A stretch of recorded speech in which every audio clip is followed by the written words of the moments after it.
யோ வைக்க போறதுக்கு சுருட்டை அணைக்காம அப்படியே போடுறீங்க, என்ன ஆகும்? தீ பிடிச்சி எரியும். நீ வேற சும்மாரியா? வீட்டை விட்டு வந்து 10 நாள் ஆச்சு. சரி, என் பொண்டாட்டிக்காவது பதில் சொல்லி போட மாட்டேங்குது. வப்பாட்டி நினைச்சாதான் பயமா இருக்கு. ஏய்யா உன் தலையில ஏன்டா முடியலன்னு எனக்கு இப்பதான் புரியுது. நீ கெட்ட கேட்டுக்கு உனக்கு 2 பொண்டாட்டியா? விளங்கினாப்புலதான். ஓய்யா.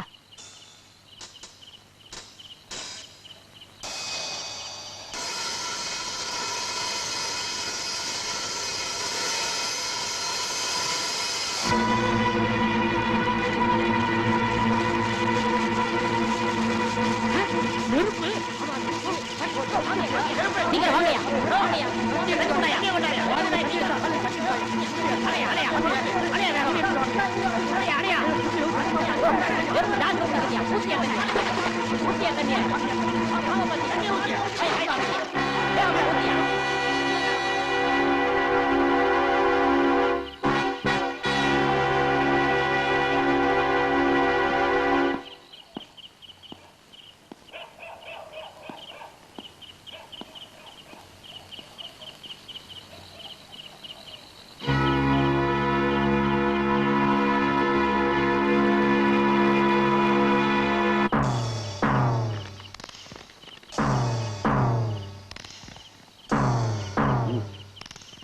எனக்கு பயமா இருக்கு.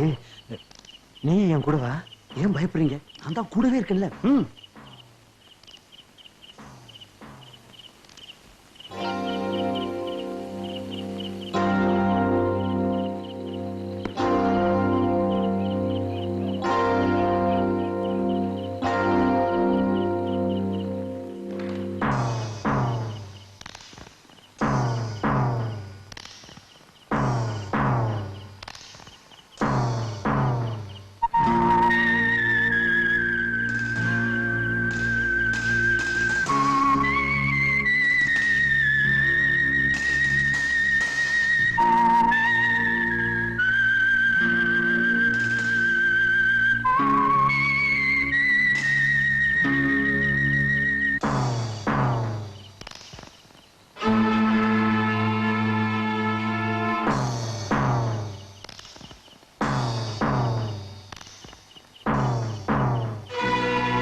வீட்டை சுத்தி பலத்த பாதுகாப்பு இருந்தும் அவன் ஓட்ட பிரிச்சு கொலை பண்ணி இருக்கிறான்னா அவனுக்கு என்ன தைரியம் இருந்திருக்கணும்? நீங்களா என்ன தூங்கிட்டு இருந்தீங்களா? இல்ல சார், அது வந்து உடனே தேடி இருந்த அவன் நிச்சயம் கிடைச்சிருப்பான். கருவாய் உங்களை கண்டு பயப்படல, அவனை கண்டு நீங்க தான் பயப்படுறீங்க. அது இல்ல சார். உங்களை அத்தனை பேரை சஸ்பெண்ட் பண்ணி இருக்கிறேன். மிஸ்டர் வேல்பாண்டி, கருவாயனை புடிச்சு கொடுத்தாலோ அல்லது அவன் இருக்கிற இடத்தை சொன்னாலோ அவங்களுக்கு 5000 ரூபாய் பரிசளிக்கப்படும். சுத்தப்பட்டு கிராமத்துல எல்லாம் தண்டவரா போட சொல்லுங்க. Yes sir. இதனால சகலமான சனங்களுக்கும் தெரியப்பது என்னவென்றால், கருவாயனை உசுரோட பிடிச்சு கொடுத்தாலோ அல்ல இருக்கிற இடத்தை தெரிவிச்சாலோ அவர்களுக்கு 5000 ரூபாய் சன்மானம் கொடுக்கப்படும். இது கவர்மெண்ட் ஆர்டர் சாமியோ. உன்னை பிடிச்சு கொடுத்தா 5000 ரூபாய் கொடுக்கறதா ஊர் பூரா தண்டார அடிக்கிறாங்க. புடிச்சு கொடுக்க வந்தியா? அன்னைக்கு எங்க அக்கா சொன்னது நம்பி உன்னை நான் போலீஸ்ல காட்டி கொடுத்துட்டேன். இனிமே சத்தியமா என் நாக்கர்த்தா கூட உன்னை நான் காட்டி கொடுக்கவே மாட்டேன். சரி சரி, நீ போ. ஏன்டா நிக்கிற? முன்னெல்லாம் நீ திங்கிறதுக்கு என்ன வாங்கிட்டு வர சொல்லுவ. இப்ப எப்படி சாப்பிடுற? பசியா தானே இருப்ப. இந்தா அவச்ச கிழங்கு இருக்கு, சாப்பிடு. சாப்பிடு.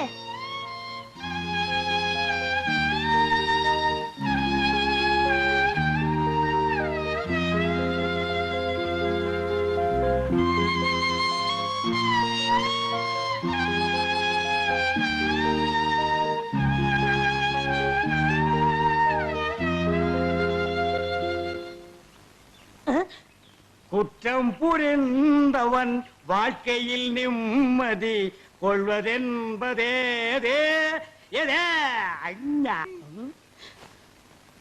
என்னையா மாட்டி விட்டு பாட்டு பாடுற? எனக்கு ஒரு நேரம் ஒரு மச்சி, அப்ப நான் உன்னை மாட்டி விடுறேன்.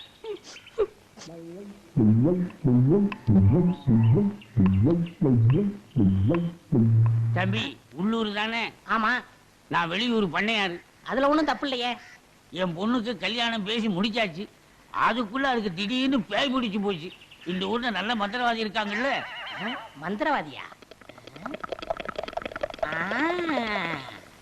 தம்பி என்ன யோசிச்சுக்கிட்டு இருக்கீங்க? எவ்வளவு செலவானாலும் பரவாயில்லை, நல்ல உருப்படியான ஆளா இருக்கணும். இருக்காரு, ஆனா வர மாட்டாரே. ஏன்? சாமானியத்துல தான் ஒரு மந்திரவாதின்னு ஒத்துக்க மாட்டாரு. அதுக்கு நான் என்ன செய்யணும்? இவங்க 2 பேரும் எதுக்கு வச்சிருக்கீங்க? இவங்களை விட்டு 4 சாத்து சாத்துங்க, ஒத்துக்குருவாரு. ஆமா, அவர் எங்க இருக்கிறாரு? அதோ வேப்பங்குச்சியை வச்சுக்கிட்டு பேய்களோட பேசிக்கிட்டு இருக்காரு, பாத்தீங்களா? அவர்தான். அவரே தானா? ரொம்ப நன்றி தம்பி. வாங்கடா. பிள்ளையாரப்பா, நீதான் பெரிய மனசு வைக்கணும். நான் ஒரு நல்ல தொழிலாளிங்கிறது உனக்கே தெரியும். அது எங்களுக்கும் தெரியும். என்ன பிள்ளையார அங்க கும்பிட்டா இங்க வந்து நிக்குது? நான் பிள்ளையார் இல்ல, பண்ணையார். 2 ஒண்ணுதான். அதுக்கு துதிக்கை இருக்கு, உங்களுக்கு இல்ல, அவ்வளவுதான். நான் வெளியூர் ஒரு தொழில் விஷயமா வந்திருக்கிறேன். எந்த ஊரா இருந்தா என்னங்க, நமக்கு வேண்டியது தொழில் தானே. இந்த ஆளு இவ்வளவு சீக்கிரமா ஒத்துக்குவான்னு நான் நினைக்கவே இல்லை. சரி, புறப்படுங்க. இப்பவா? சரி சரி, தேதியை சொல்லி அட்வான்ஸ் கொடுத்துட்டு போங்க, நாங்க வந்து சேர்ந்துறோம். நீங்க வர வரைக்கும் அந்த பேயோட தொந்தரவை எங்களால தாங்க முடியாது. பேயா? அதுக்கு நான் வந்து என்னங்க பண்றது? உங்க ஊர்ல கூத்தாடுறதுக்கு என்ன கூப்பிட வந்திருக்கீங்க நல்லா நினைச்சேன். கூத்தா? என்ன விளையாடுறீங்களா? நீங்க பெரிய மந்திரவாதி தானே? மந்திரவாதியா? காஞ்சி காமாட்சி, காசி விசாலாட்சி, மதுரை மீனாட்சி, இது என்னமா புது சோதனையா இருக்கு? அம்மங்கிட்ட உத்தரவு கேட்கிறார் போல. சரி வாங்க போலாம். எங்கயா போறது? யோ, நான் மந்திரவாதி இல்ல, போங்கயா. ஐயா, நீங்க அப்படி சொல்லக்கூடாது, தயவு செய்து வரணும். யோ, அடிச்சல கிளப்பாதீங்கய்யா. ஆளுகளையும் தடிகளையும் பாருங்க, போங்கடா. யோ, நீ வர முடியுமா முடியாதா? வர முடியாதுடா. ஏய், 2 தட்டு தப்பு. கிட்ட வராத.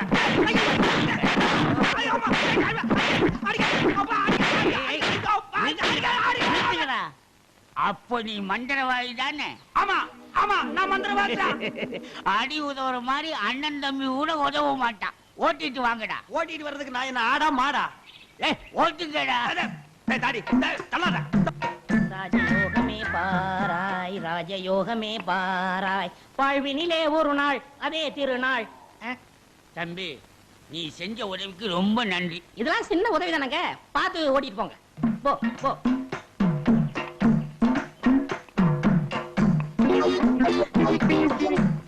எங்க வெண்ண பண்ண, நான் மந்திரவாதின்னு உங்களுக்கு யாருங்க சொன்னது? அந்த வண்டி மேல உட்கார்ந்து பாடிக்கிட்டு இருந்தானே, அந்த தம்பி தான் சொன்னான்.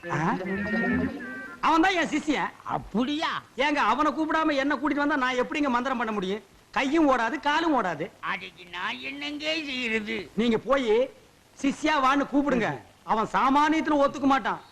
கால்ல 3 எத்து எத்துங்க, 3வது எத்துல தான் ஒத்துக்குவான். அப்ப அவனை எட்டியே கூட்டிட்டு வந்துடுறேன். ஏ மீச, ஆளை விட்டுடாத. தாடி பின்னால வா. மொட்டை முன்னால போ. என்ன, அந்த ஆளு மறுபடியும் அடக்கப்படுறானா? அதெல்லாம் இல்ல, ஒத்துக்கிட்டாரு. நீங்க புறப்படுங்க. நானா? நான் எதுக்கு? நீங்க தான் அந்த ஆளோட சிசினாம்ல. யோ, சீசன் உள்ள கொஸ்டின்ல போயா. இப்படி எல்லாம் கூப்பிட்டா நீ வரமாட்டேன்னு அவர் சொன்னாரு. 3 எத்து எத்துனா தான் நீ வருவ. நீ எத்தனாலும் சரி குத்துனாலும் சரி, நான் அந்த சீசன்ல போகையா. சரியா வரமாட்டானுங்களே. ஏய், 3 எட்டு எட்டு. ஐயோ, செருப்பல்ல மிதிக்காதயா. வந்து இல்லையா, இருங்கய்யா. ஐயா ஐயா, அந்த ஆளு சீசன் தான், அந்த ஆளு சீசன் தான். கரெக்ட். அடி உதவுற மாதிரி அண்ணன் தம்பி உதவ மாட்டான்னு தெரியாமலா சொல்லியிருக்கான். இவனை ஓட்டிட்டு வாடா. இருங்கய்யா, செருப்பு எடுத்துக்கிறேன். ஐயா,